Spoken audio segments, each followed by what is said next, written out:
و مصلیًا و مسلمہ۔ اللہ جل جلالہ کے فضل و کرم اور اس کی توفیق سے فارسی قاعدہ کی آسان اللہ جل وعلا ہمیں آسان سمجھانے اور سیکھنے اور اس کو اپنے قرب کا ذریعہ بنانے کی توفیق عطا فرمائے۔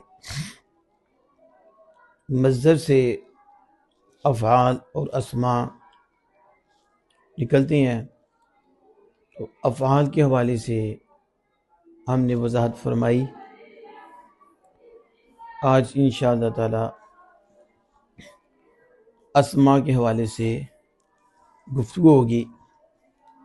یاد رکھیں کہ مصدر مشتق منہ ہے اور اس سے جو چیزیں نکلتی ہیں افعال اور اسماء یہ مشتق ہیں۔ مشتق منہ کا مطلب یہ ہوتا ہے کہ اس سے نکالا ہوا، اور جس سے نکالا گیا ہو، یعنی مصدر مشتق منہ ہے کہ اس سے فعل اور اسماء نکالیں گے، اور مشتق یعنی اسم اور فعل جو اس سے نکالے گے۔ تو افعال سارے مشتق ہیں، تو افعال کی جو بحث ہے وہ ہو چکی۔ اب اسماء مشتقہ جو مصدر سے نکالے گے وہ اور ان کے متعلق گفتگو ہوگی۔ وہ فارسی میں 6 ہیں، یعنی اسم فاعل، اسم مفعول، اسم تفضیل، اسم ظرف، اسم آلہ، حاصل مصدر۔ یہ 6 اسماء مشتقہ ہیں جو مصدر سے نکالے گئے ہیں اور مصدر سے بنائے گئے ہیں۔ پہلے نمبر پہ ہے اسم فاعل۔ فاعل کا معنی کرنے والا، اور اسم اس کا نام، یعنی ایک ذات کام کرنے والی ہے تو اس کے نام کو اسم فاعل کہتے ہیں۔ مثلا کنندہ کرنے والا، زنندہ مارنے والا، طلبندہ بلانے والا، خورندہ کھانے والا، خوانندہ پڑھنے والا، شناسندہ پہچاننے والا۔ تو یہ جو الفاظ ہیں اور یہ جو اسماء ہیں، ان سے ایک ذات کا پتہ چلتا ہے جو کام کرنے والی ہے۔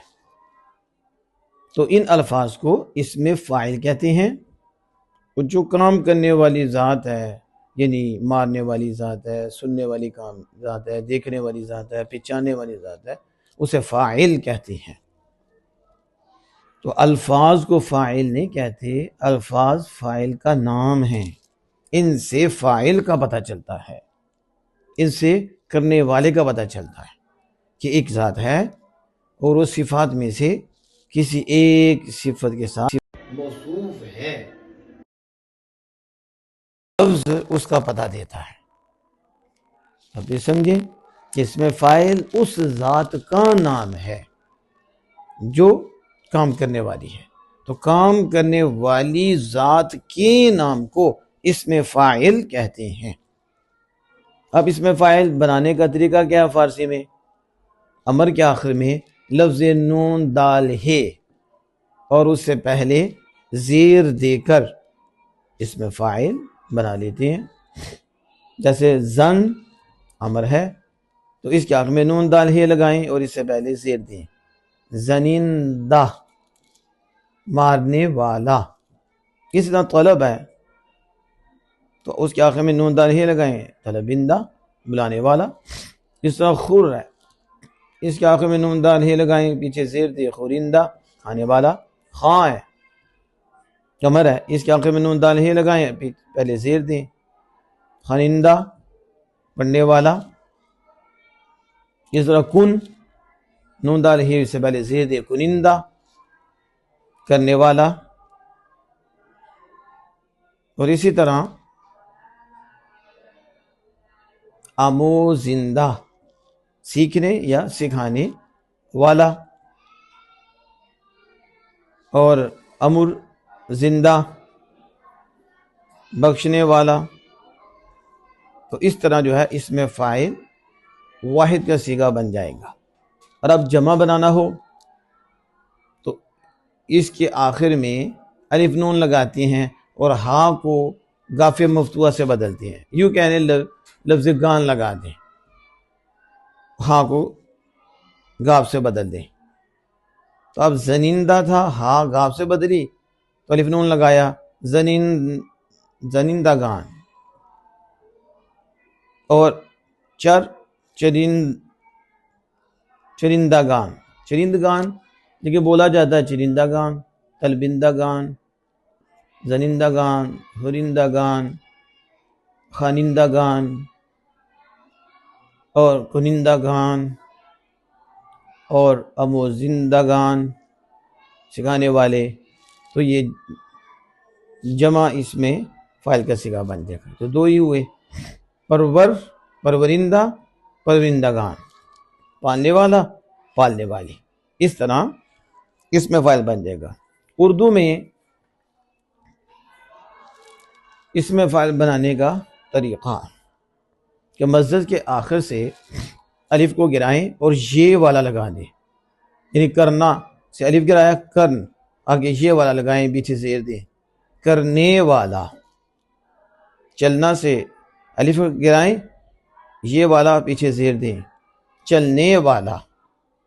بولنے والا، سننے والا، اٹھنے والا، پڑھانے والا، پڑھنے والا، بولنے والا، بلانے والا، سونے والا، سنانے والا، اٹھنے والا، اٹھانے والا. یہ سارے یہ والا جو لگے ہیں اس میں فاعل کی نشانی ہے اردو کے اندر. آگے اس میں فاعل بنانے کا قاعدہ مشرق میں آپ کو بتا دیا. پرورندگان اس کا ترجمہ کریں، یہ آپ کو آنا چاہیے. پالنے والے جمع کا صیغہ ہے. تاب سے اس میں فاعل کی گردان کریں. اب تاب ہے تو اب کریں اس میں فاعل کی گردان. تابندہ، تابندگان. خاموش سے اس میں فاعل کی صیغے بناؤ. خاموش امر ہے، خاموشندہ، خاموشندگان، یہ دو صیغے بنانے ہیں. پالنے والا اب آپ نے دیکھنا ہے اس کی فارسی بناؤ، اردو میں پہچانے پالنے والا. اور جوئندگان کیا صیغہ ہے یہ بھی آپ پہچانے. فیروز اس میں فاعل جمع کا صیغہ بنائیں.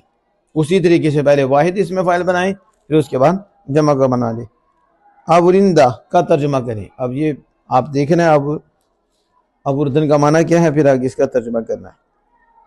اس میں مفعول، اس میں مفعول اس ذات کا نام ہے جس پر کام واقع ہو. پھر سنیں، اس میں مفعول اس ذات کا نام ہے جس پر کام واقع ہو اور جس کی طرف کام کی نسبت ہو. جیسے زدہ، مارا ہوا. اب مارا ہوا اس کا مطلب مار اس پہ واقع ہوئی ہے. تلبیدہ، بلایا ہوا، اس کا مطلب بلانا اس پہ واقع ہوا اور بلانے کی نسبت اس کی طرف ہے. اور شناختہ، پہچانا ہوا، تو اس پہ فعل واقع ہوا ہے کہ اس کو پہچانا گیا ہے، تو یہ اس میں مفعول ہے. خوردہ، کھایا ہوا، منہ سے کھایا گیا ہے. اور پرسیدہ، پوچھا ہوا، یہ بھی. آزمودہ، آزمایا ہوا. آموختہ، سکھایا ہوا. یہ سارے اس میں مفعول ہیں کہ یہ لفظ جو ہیں یہ بتا رہے ہیں کہ ایک ذات ہے جس پہ فعل واقع ہوا ہے اور جس کی طرف فعل کی نسبت ہوئی ہے. تو لہذا یہ لفظ اس میں مفعول ہے اور جس کا پتہ دے رہا ہے وہ مفعول ہے، وہ مفعول ہے. بنانے کا طریقہ کیا ہے؟ ماضی مطلق کے آخر میں ہا، گول ہا، ہائے ہوس، یہ گول ہا اس سے پہلے زبر دے کر اس میں مفعول بنا لیتے ہیں. ہائے ہوس ماضی مطلق پہلا، اس طرح اس میں مفعول بن جائے گا.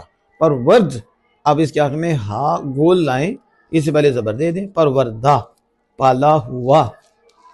اور اسی طرح گفتہ، گفت سے. اب دیکھنا کہا ہوا. اور پرسید، ہاں لگا دے، پرسیدہ پوچھا ہوا، طلبی طلبیدہ بلایا ہوا، اور نوشیدہ پیا ہوا، نوشید سے پیا ہوا۔ یہ لفظ بتا رہا ہے کہ ایک ذات ہے جس پہ فعل واقع ہوا ہے۔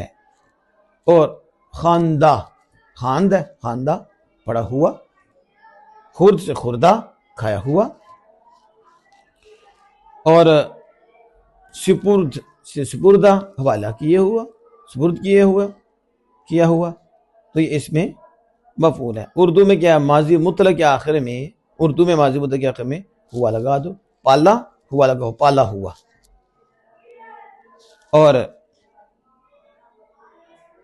بلانا، بلایا بلایا ہوا، سلایا سلایا ہوا، کھایا کھایا ہوا، پڑھا پڑھا ہوا۔ یہ ہوا ماضی مطلق کے آخر میں لگ رہا ہے، تو اس سے پتہ چل رہا ہے کہ یہ اردو میں اس میں مفعول ہے۔ اب اس کا واحد کیا ہوا؟ زدہ، اور اب جمع بنانے کے لیے کیا ہے؟ ہا کو کاف مفتوحہ سے بدل دیں، الف نون آخر میں لگائیں۔ اب زدگان، تو اس طرح پروردگان، دیکھیے بولا مارا جاتا ہے پروردگان، زدگان، زدگان بھی بولا جاتا ہے نا، کہ زدگان، پروردگان، لیکن بولا پروردگان، زدگان جاتے ہیں کہ بارے ہوئے اور پالے ہوئے۔ اسی طرح تلبیدگان، خوردگان، یہ سارے ہی جمع اسم مفعول بن جائیں گے۔ تو بس زدہ، زدگان، پروردہ، پروردگان، یہ دو صیغے اس میں مفعول کے بن گئے۔ تو اس میں مفعول بنانے کا طریقہ بھی بیان کر دیا۔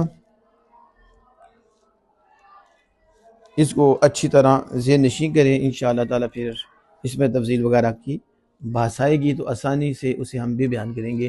اللہ جل وعلا ہمیں اسے سمجھنے کی توفیق عطا فرمائے۔